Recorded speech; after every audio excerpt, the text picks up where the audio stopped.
जैसे जैसे महाकुंभ की पवित्र घड़ी नजदीक आती जा रही है, वैसे वैसे आस्था का ये मेला अपना आकार लेता जा रहा है। और अब इंतजार है 13 जनवरी का, जब महाकुंभ की शुरुआत होगी। महाकुंभ से जुड़ी सबसे ताजा तस्वीरें और खबरें आप तक पहुंचाने के लिए एबीपी न्यूज की टीम प्रयागराज में मौजूद है। हर दिन महाकुंभ की तैयारियों से जुड़ा हुआ हर अपडेट, 40 करोड़ से अधिक श्रद्धालुओं का सैलाब संभालने के लिए हर इंतजाम की तस्वीर सबसे पहले आप तक पहुंचा रही है। और उन इंतजामों में से एक है संगम नगरी में बन रही टेंट सिटी, जो सभी के आकर्षण का केंद्र है।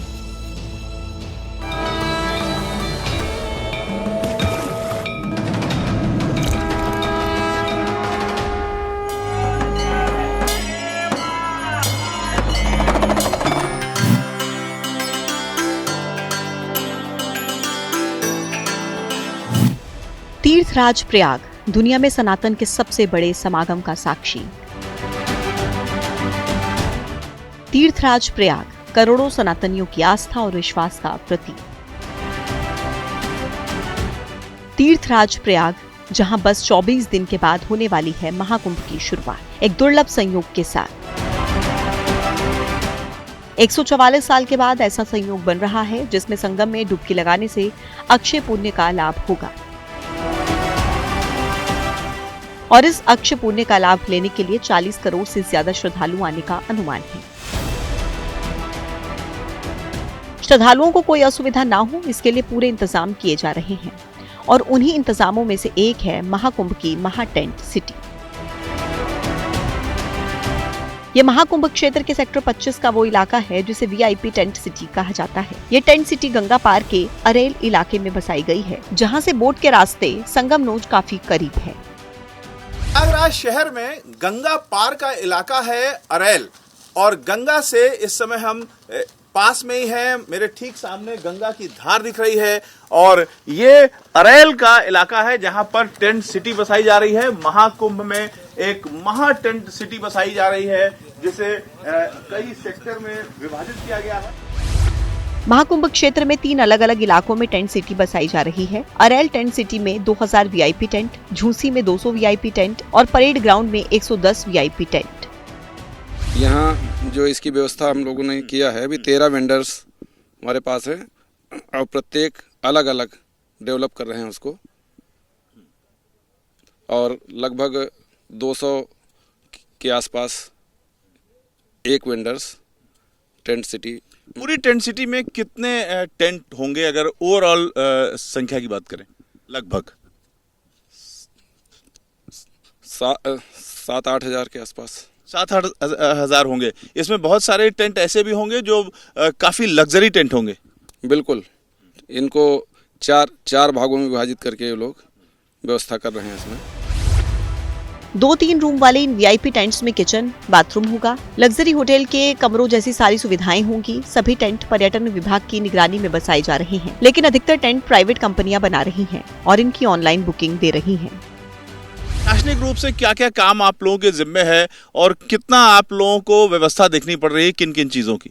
प्रशासनिक रूप से हम लोगों के पास पूरे बसावट का कार्य, मूलभूत सुविधाएं लोगों को उपलब्ध हो जाएं, पानी, सीवर, बिजली, ये सारी व्यवस्थाएं जो मूलभूत सुविधाएं हैं, टॉयलेट्स वगैरह, वाटर एटीएम लगवा रहे हैं हम लोग। सबसे प्रायोरिटी हमारी स्वच्छता की, साफ सफाई, इस पे हम विशेष ध्यान दे रहे हैं। इस तरह किसी तरह कोई दिक्कत नहीं है। होटल जैसी सारी सुविधाओं से लैस इस टेंट सिटी की सुरक्षा के लिए भी खास बंदोबस्त रहेंगे। किसी तरह की कोई अव्यवस्था ना हो, तो हम लोगों की पूरी है कि भव्य कुंभ हम लोग कराएं। कैमरामैन सूरज पांडे के साथ रविकांत, एबीपी न्यूज, प्रयागराज।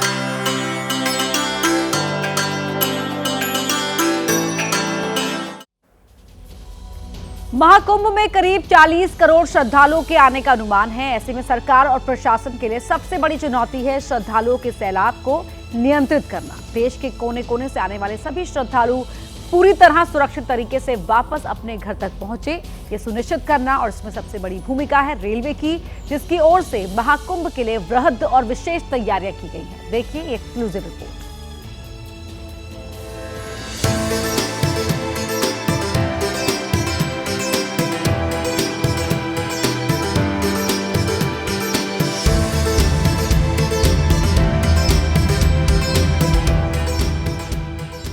उत्तर प्रदेश सरकार का अनुमान है कि महाकुंभ में करीब 40 करोड़ लोग आएंगे। इनमें से रेलवे का अनुमान है कि करीब 5% रेलवे से सफर करेंगे। यानी अगर 2 करोड़ यात्री भी रेलवे से इस 1 महीने के दौरान यात्रा करते हैं तो ये संख्या काफी बड़ी है। खास तौर से कुछ स्टेशन पर अगर 2 करोड़ लोग जुट जाते हैं तो भगदड़ होने की संभावना है, बहुत सारी तकलीफें होने की संभावना है। तकलीफ ना हो, भगदड़ ना हो, इसके लिए क्राउड मैनेजमेंट की व्यवस्था है। अतिरिक्त अनारक्षित टिकट काउंटर बनाए गए हैं।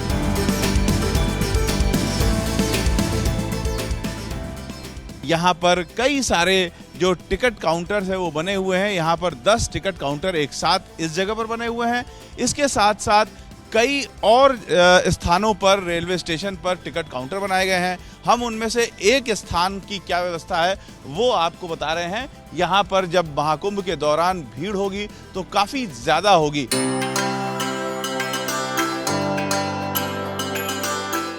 अतिरिक्त टिकट काउंटर के बाद अगली तैयारी की गई है भीड़ को नियंत्रित तरीके से स्टेशन के भीतर भेजने के लिए। प्रयागराज के 9 रेलवे स्टेशंस पर होल्डिंग एरिया बनाए गए हैं। गंतव्य के हिसाब से हर होल्डिंग एरिया का रंग अलग अलग रखा गया है। यहाँ से वहाँ तक एक ये कैचमेंट एरिया है जहाँ पर जो यात्री आएंगे उनको यहाँ पर पहले होल्ड कराया जाएगा। ये होल्डिंग एरिया है। यात्री जो आएंगे वो अलग अलग जगहों के लिए रवाना होने वाले होंगे और अलग अलग इस प्लेटफॉर्म पर जाकर के वो भीड़ बढ़ाएंगे और तमाम तरीके की असुविधा उससे हो सकती है।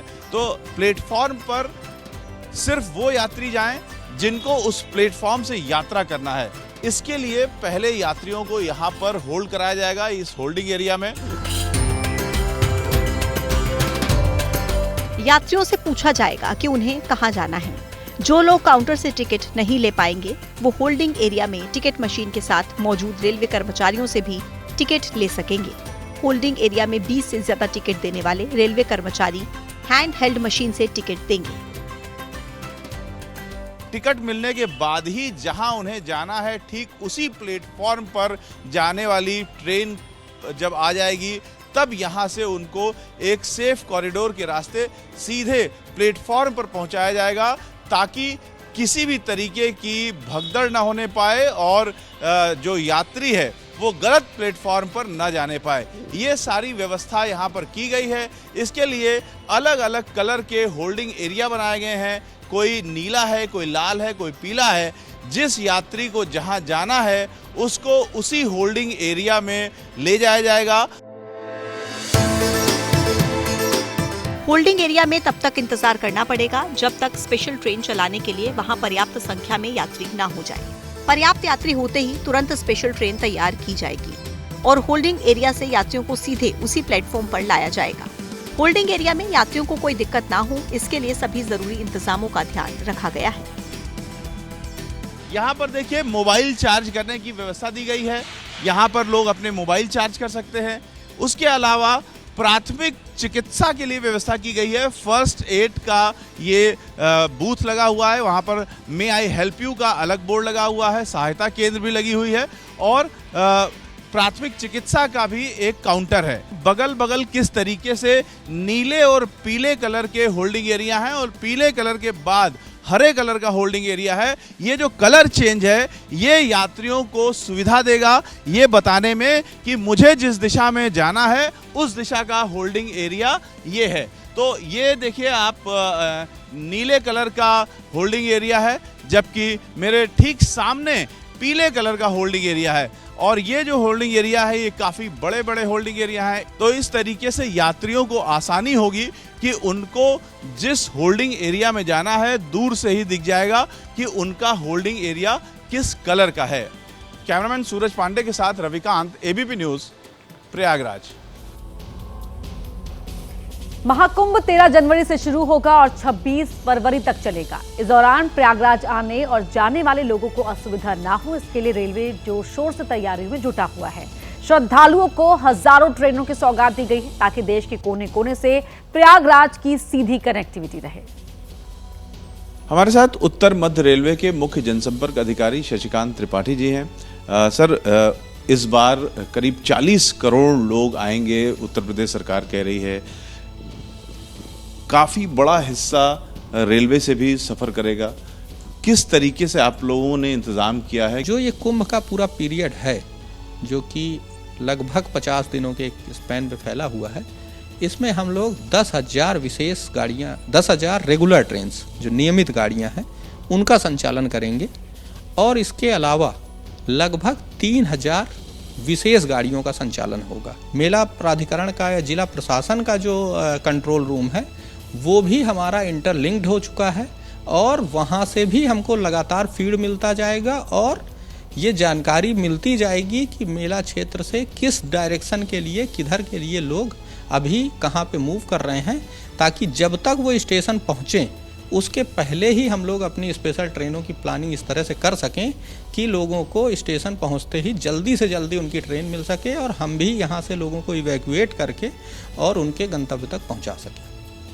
कैमरामैन सूरज पांडे के साथ रविकांत, एबीपी न्यूज, प्रयागराज। प्रयागराज महाकुंभ में हजारों लाखों की भीड़ जुटेगी। कानून व्यवस्था दुरुस्त रखने के लिए 60,000 से ज्यादा पुलिस वालों को तैनात किया जाएगा। ड्यूटी करने वाले पुलिसकर्मियों को श्रद्धालुओं के साथ कैसे पेश आना चाहिए, इसके लिए भी उन्हें विशेष ट्रेनिंग दी जा रही है। रिपोर्ट देखिए।